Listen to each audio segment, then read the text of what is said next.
Hi, my name is Apendo and welcome to my channel. Today I'm going to talk about the existence of God. Does God really exist? What reasons do you have to believe that God exists? There are many arguments for the existence of God, like cosmological argument, teleological argument, moral argument, and so on. And in fact, Peter Kraft points out 12 different types of arguments for the existence of God. And out of all these, I'm going to talk about just one, that also in brief. And then I'm going to add another one from my life itself. So one of the arguments that I want to talk about today briefly is the teleological argument, or the design argument, or fine-tuning. And we cannot talk about this argument without mentioning the 18th century William Paley's watchmaker analogy. And we can understand this in a simple way, in this way. Suppose you are walking in a heath, in a grassy land, and you stumble upon a stone and you ask how the stone came to be here. And you can say that the stone has been here forever. But as you go on and then you step upon a watch, and then you ask the same question, how the watch came to be here. And are you going to give the same answer that you give for the stone? William Paley said, no, you cannot give the same answer. Because when you look at the stone and a watch, they are different objects. They are very different. A watch is a very complex object. You know, it is a complex object made in such a way that it moves with some regularity, and its motion tells the hour of the day. So there is this complexity and seeming purpose in a watch. So it is not logical to say that it just came about by chance. There has to be somebody, some intelligent being who designed it and who made it. And he compares this watch with the universe, the big universe that we're living in. And he says that the universe is like a watch in its complexity and the order that the universe has. The universe is a very complex thing, and there is this order in the universe governed by the laws of nature. And so William Paley says that the universe could not have come about just by chance. But it has to be a product of an intelligent designer. And we can sum up this argument in these words. The regularity of the motion and revelation of the heavens, the distinctness, variety, beauty, and order of the sun, moon, and all the stars, the appearance only of which is sufficient to convince us that they are not the effects of chance. Now, many people have critiqued this argument. They have attacked this argument. And prominent ones are like David Hume in the 18th century itself, and in the 20th century, Richard Dawkins, in his book, The Blind Watchmaker. The title of the book itself tells what he's trying to say. But in spite of all these attacks and critiques, the argument is still alive and kicking. And I believe that this design argument makes a compelling case for God. But I'm not satisfied with this argument alone. I want something more, something experiential, something that I can say from my life that yes, there is God. Something that I can believe with all my being. You see, if God is not like Zeus, the Greek god who sits on a cloud at the top of the highest mountain and always looking down on everything that is in the world. And if God is a personal God, as he claims in the Bible, and is with me and is working in my life, then I should be able to see some works of his hands in my life, right? I should be able to see this is what God is working. And so with this understanding, I started to search, I started to think about my life to see if I can see any hint of God's work in my life. And that is what I want to tell you today. Don't be surprised. Don't tell anyone that I have 14 siblings. He has 14 siblings. I know it's a huge number, but it is true. I have 14 siblings, including me. And the sad fact is that my father has not given proper education to any one of us. Literally none. You see, I'm the eldest, the first child. And then next to me, the second, no education. The third, no education. Fourth, no education. Fifth, no. Sixth, yes, but he was not educated by my father. And the trend of no education continues with the seventh, eighth, ninth, and so on. It is very sad. But the point I'm trying to make is that when all these siblings of mine did not get education, being the eldest in a family, what hope did I have to get any education? What hope did I have? No hope at all. I do not have the hope of getting education, and I do not have the hope of living a decent life. And that hopelessness, the fact that I do not have any hope, is also proved by people who express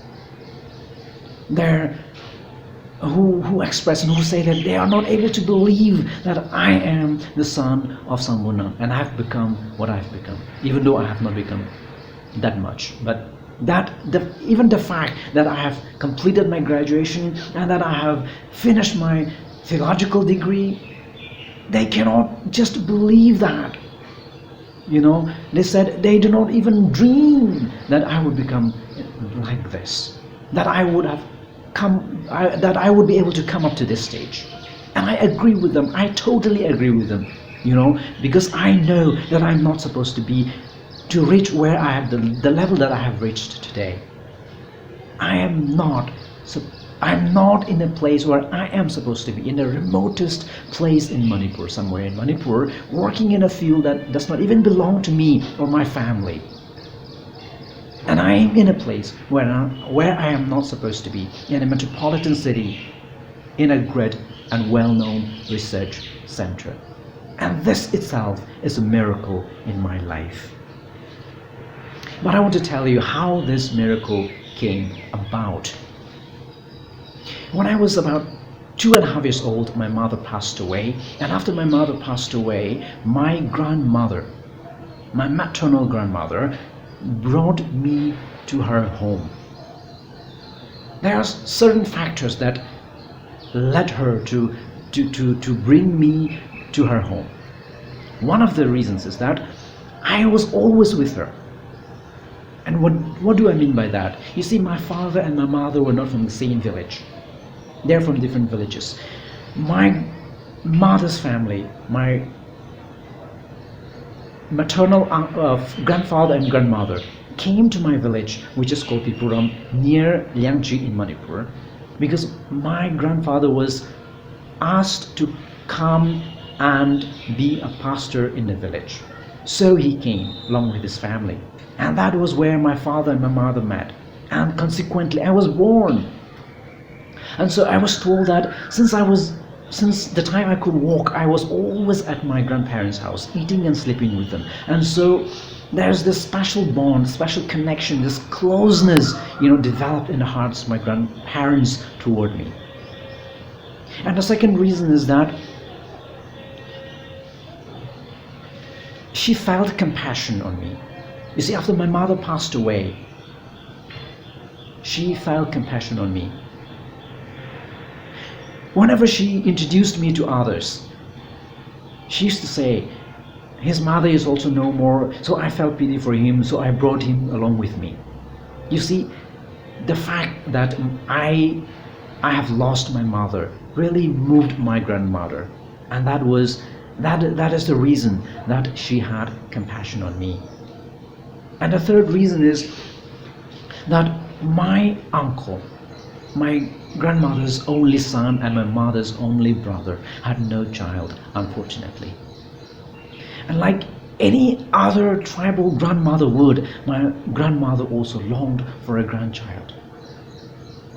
And when she was at my village, Pipuram, at least I was there with her all the time. But when she returned to her original place, Machangwang, then there was no more kid to be around her anymore. And so she felt this emptiness in her.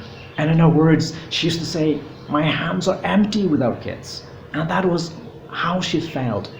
and she felt the need for a kid to be around her. And that was also one of the reasons.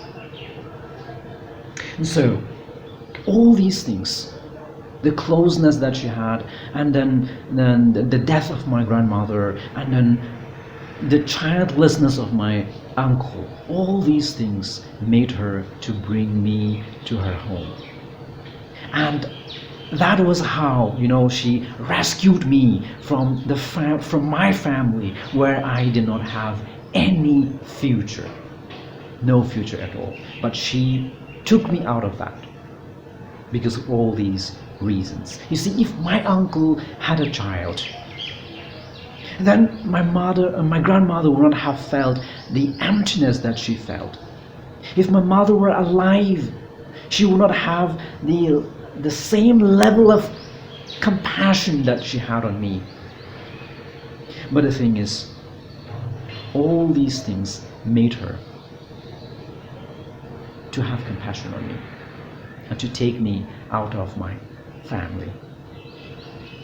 One last thing that I want to mention is, not long ago I met my father, who told me that, when he allowed me to go to my grandmother's house along with my grandmother, it was not that he was sending me away from my family because he did not want me to be his son anymore.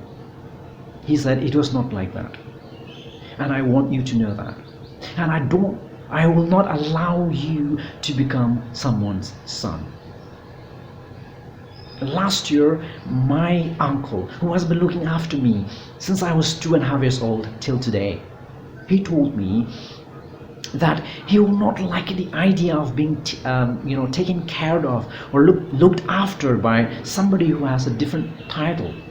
Meaning that if I don't have my title as Abonmai, then there is going to be some problem. But the good thing is that I have my name as Aphenbo Abonmai and my father's name as Sangbonang. And so, you see, when I think about this, I was amazed. When I think about what my uncle told me, what my father told me, and what is there in my documents, I was amazed. You see, when I did this class 10 registration, I did not know that my father was Thumai. I somehow know that his name was Sangbonang, and so I wrote his name, but without any title. And when it comes to my title, I only know that my mother is Abonmai, and so I wrote my mother's title for my title. But you see now, my title, my father's name, my mother's death, my uncle's childlessness, all these things worked out so perfectly. All these things worked out for the good of something, especially me. So, what should I say? How should I interpret all these things that happened in my life?